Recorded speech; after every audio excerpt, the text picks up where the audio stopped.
সম্মানীয় দর্শকবৃন্দ, success point বিলতোড়া YouTube চ্যানেলে আপনাদের স্বাগত জানাই। শস্য বীমা প্রকল্পে নতুন করে কৃষকদের অ্যাকাউন্টে টাকা পাঠিয়ে দিল সরকার।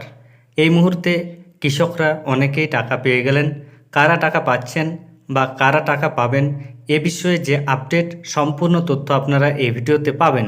তাই ভিডিওটি স্কিপ না করে শেষ পর্যন্ত দেখুন এবং চ্যানেলে নতুন হয়ে থাকলে ছোট্ট চ্যানেলটি সাবস্ক্রাইব করে নোটিফিকেশন অল করে রাখতে ভুলবেন না। এবং যেসব ব্যক্তি ইতিমধ্যেই সাবস্ক্রাইব করে রেখেছেন তাদের জানাই অসংখ্য ধন্যবাদ।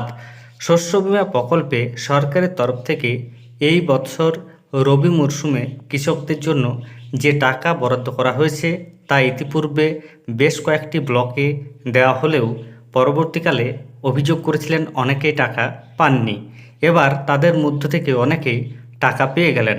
সে ব্যাপারে প্রতিবেদনে কি আপডেট রয়েছে সরাসরি আপনারা দেখুন।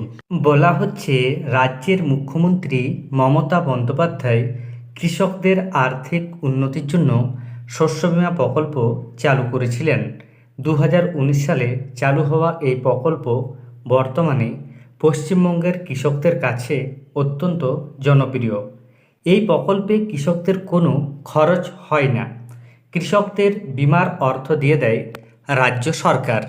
এই বছর শস্য বীমা প্রকল্পে কৃষকদের আর্থিক সাহায্য করার জন্য মুখ্যমন্ত্রী 293 কোটি টাকা বরাদ্দ করেছেন।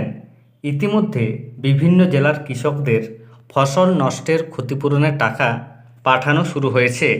তবে এখনও পর্যন্ত অনেক কৃষক অপেক্ষা করছেন তাদের ফসল নষ্টের আর্থিক সাহায্য পাওয়ার জন্য। পূর্ব বর্ধমান, বাঁকুড়া, ঝাড়গ্রাম, হুগলি জেলার বেশ কয়েকটি ব্লকে ক্ষতিপূরণ পৌঁছে দিয়েছে রাজ্য সরকার।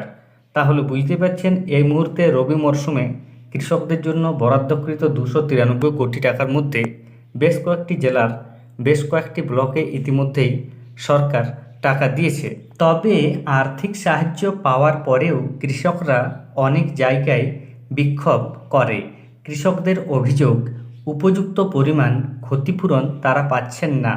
যদিও কৃষি দপ্তরের তরফে জানানো হয়েছে স্যাটেলাইটের দ্বারা ক্ষতিগ্রস্ত এলাকা চিহ্নিত করে ক্ষতিপূরণ দেওয়া হয়েছে এবং প্রয়োজনে তারা আরও খতিয়ে দেখার সিদ্ধান্ত নিয়েছে। তবে এর মধ্যেই নতুন করে ক্ষতিগ্রস্ত চাষিদের আর্থিক সাহায্য দিচ্ছে সরকার। ধাপে ধাপে ক্ষতির পরিমাণ অনুযায়ী ক্ষতিগ্রস্ত সকল চাষিদের শীঘ্রই আর্থিক সাহায্য পৌঁছাবে সরকার। তাহলে বুঝতে পারছেন নতুন করে টাকা ছাড়া হয়েছে এবং ইতিমধ্যেই কৃষকদের অ্যাকাউন্টে যে টাকা ঢুকেছে তার প্রমাণস্বরূপ আমি একটা SMS আপনাদের দেখাচ্ছি।